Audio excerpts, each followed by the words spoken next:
ఈ రోజు మనము బ్రూనో ఎట్లా ఆయన జీవితం అంతమైంది అనేది చాలా మందికి తెలిసే ఉంటుంది. ఆ రోజును సత్యాన్వేషణ దినంగా మనం జరుపుకుంటున్నాము. బ్రూనో గురించి ఆయనను ఎట్లా హతమార్చారు అన్న దాని గురించి కొంతమందికి పరిచయం ఉంటే ఉండొచ్చు. అయితే ఈ రోజు సత్యాన్వేషణ దినం కాబట్టి ముందుగా బ్రూనో గురించి క్లుప్తంగా మాట్లాడుకుందాం. ముందుగా చాలా మందికి తెలియని కొన్ని విషయాలు బ్రూనో గురించి నేను చెప్పాలనుకుంటున్నాను. బ్రూనో పూర్తి పేరు గియార్డనో బ్రూనో.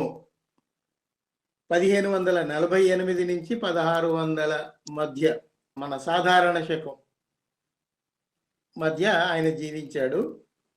ఆయన ఎప్పుడు 52వ ఏట ఆయనను అతి దారుణంగా హత్య చేశారు. అది మీ అందరికి తెలుసు. అయితే ఇక్కడ గియార్డనో అనేది ఆయన ఇంటి పేరు కాదు. ఆయన అసలు ఇంటి పేరు ఫిలిప్పో బ్రూనో. ఈ ఫిలిప్పో బ్రూనో గియార్డనో ఎట్లా అయ్యాడు? మరి ఇంటి పేరు సామాన్యంగా మారదు కదా. అంటే ఏమైంది, ఆయన చదువుకుంటున్న దశలో ఒక అధ్యాపకుడు ఆయనకు మెటాఫిజిక్స్ చెప్తుండేవాడు. అయితే ఆయన చెప్పే విధానము, చెప్తున్న విషయాలకు అమితంగా ప్రభావితుడైపోయి తను కూడా తన అధ్యాపకుడు అంతటి వాడు కావాలని ఆ ఫిలిప్పేను తీసేసి గియార్డినో, ఆయన ఇంటి పేరు గియార్డినో, ఆ గియార్డినో తెచ్చి ఈయన పేరుకు తగిలించుకొని గియార్డినో బ్రూనోగా పాపులర్ అయ్యాడు. ఎట్లా పాపులర్ అయ్యాడు? ప్రపంచ ప్రసిద్ధి పొందాడు.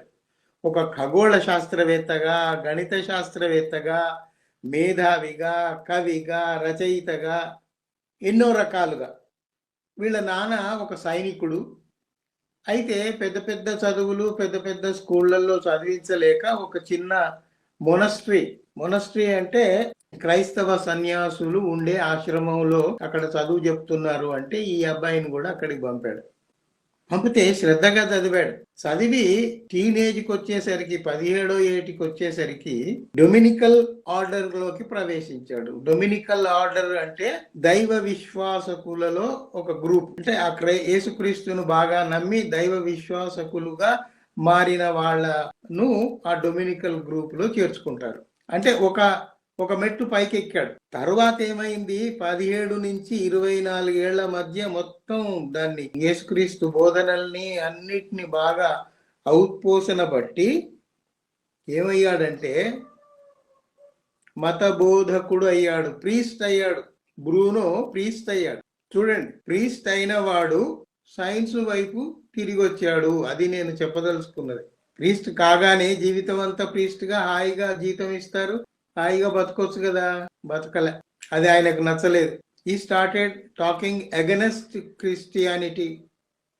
ఈ మూఢనమ్మకాలకు వ్యతిరేకంగా, వీటికి వ్యతిరేకంగా మాట్లాడడం మొదలుపెట్టాడు.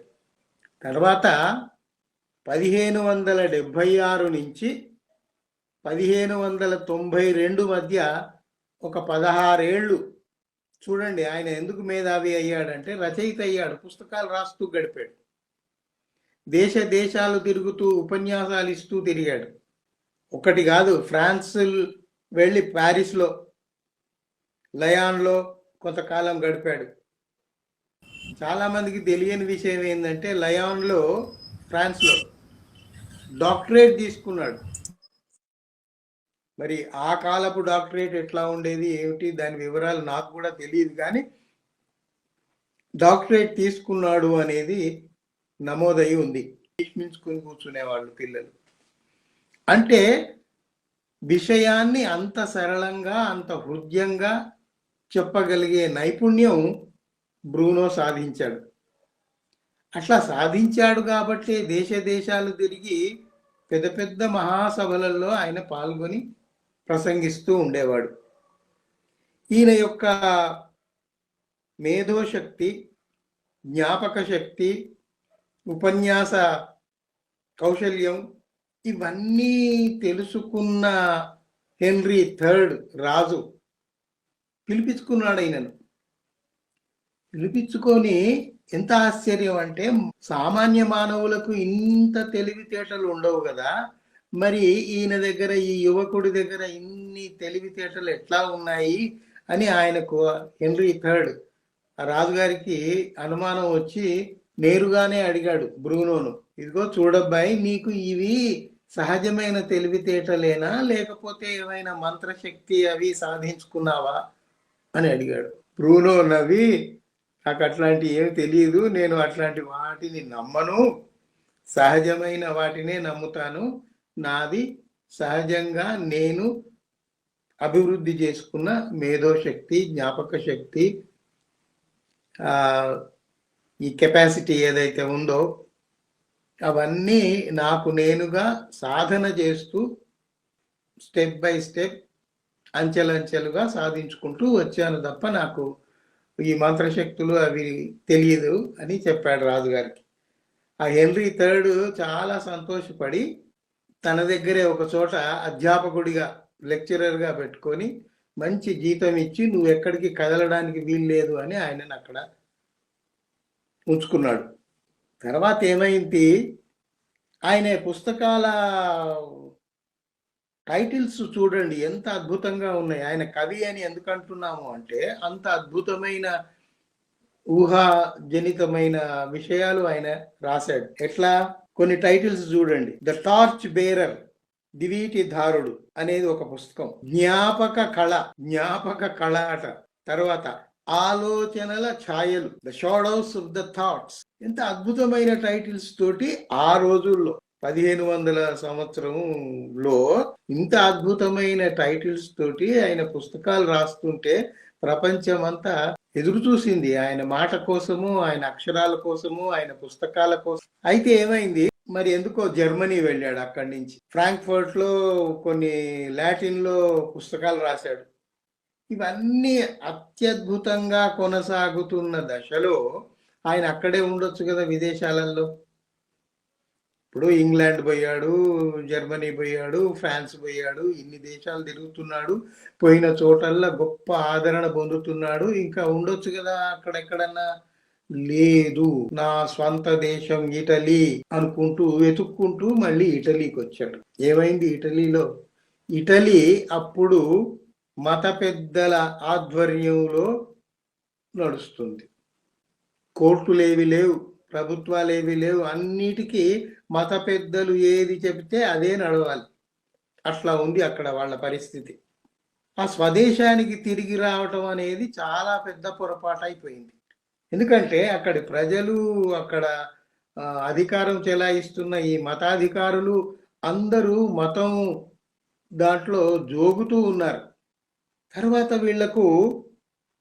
వీడిన్నేళ్ళు దేశం వదిలిపోయి వచ్చాడు, కానీ ఇతని మాటలేమో విచిత్రంగా కనబడుతున్నాయి, దైవ భావనకు వ్యతిరేకంగా మాట్లాడుతున్నాడు. అసలైతే అఫీషియల్గా ప్రీస్ట్గా ఎన్నికైన వాడు ఆ క్రీస్తు భజనలు చేయాలి, ఆ ప్రభువును పొగడాలి, కానీ వ్యతిరేకంగా మాట్లాడుతున్నాడు ఏమిటి అని కొంతమందికి అనుమానం వచ్చి వెళ్ళి ఉన్నతాధికారులకు రిపోర్ట్ చేశారు. ఆ బ్రూనో ఇట్లా చేస్తున్నాడు, అట్లా మాట్లాడుతున్నాడు, మన బిలీఫ్ సిస్టానికి చాలా దూరంలో ఉన్నాడు, చాలా వ్యతిరేకిస్తున్నాడు అని. అప్పుడు వాళ్ళు ఏమి నిర్ణయానికి వచ్చారు అంటే,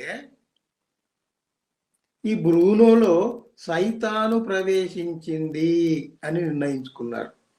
చూడండి, సైంటిఫిక్ టెంపరు ఉన్న పళంగా ఏమీ రాదు. జీవితంలో ఎన్ని ధక్కా మొక్కాలు తింటే వస్తుందో అది చెప్పటానికి నేను ఇవన్నీ ఆయన జీవితంలోంచి కొన్ని ఘట్టాలు చెప్తున్నాను. ఆయన తెలివితేటలను చూసి ప్రశంసించే బదులు ఇతనిలో సైతాను ప్రవేశించింది, క్రైస్తవ ధర్మంలో సైతాను అనేది ఉంటుంది, ఇతనిలో సైతాను ప్రవేశించింది. ఆ సైతానును మరి ఎట్లా చంపటం?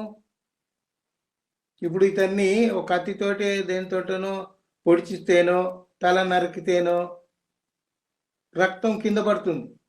అంటే సైతాను రక్తం భూమి మీద పడితే మరి ఈ ప్రజలందరికీ ప్రమాదం.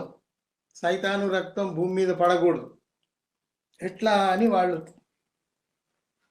ఆలోచించి చివరకు 7 సంవత్సరాలు చీకటి గదిలో బంధించారు. ఇదంతా మనం ఎందుకు చెప్పుకుంటున్నామంటే బ్రూనో బ్రూనో అనగానే కాదు, బ్రూనో ఎలా తయారయ్యాడు, ఎన్ని త్యాగాలు చేశాడు, సైన్స్ కోసము, నిజాన్ని నిలబెట్టడానికి కోసము, సత్యాన్ని అన్వేషిస్తూ ఎట్లా పోయాడు, ఎట్లా వ్యతిరేకించాడు మతాన్ని అనేది మనం తప్పకుండా తెలుసుకోవాలి, మాట్లాడుకోవాలి.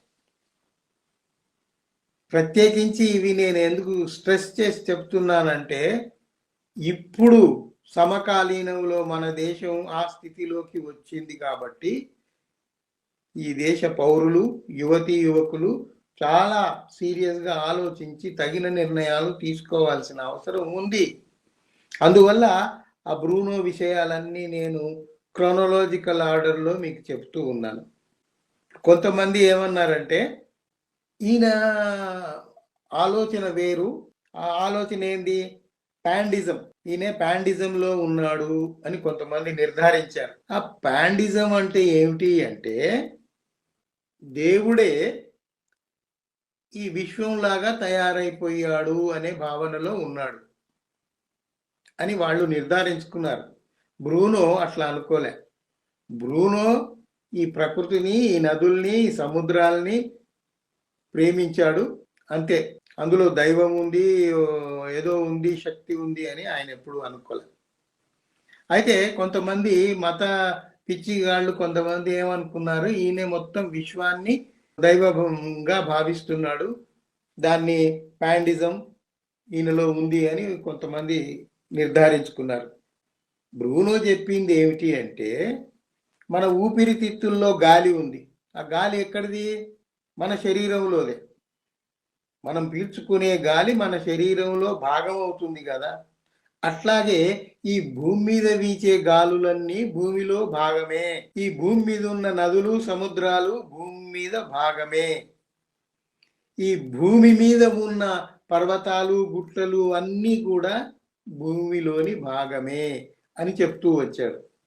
ఈయన చెప్తూ ఉన్న ఈ సిద్ధాంతాలని వాళ్ళేమో పాండిజం అని వాళ్ళు అనుకుని ముద్ర వేశారు. అయితే అది కాదు. ఇట్లా అనేక విషయాలు ఉన్నాయి, మనం మాట్లాడుకుంటూ ఉండొచ్చు. ఏమైనా మీతో ఈ సాయంత్రం మాట్లాడగలిగే అవకాశం ఇచ్చినందుకు అందరికీ నా కృతజ్ఞతలు తెలియజేస్తూ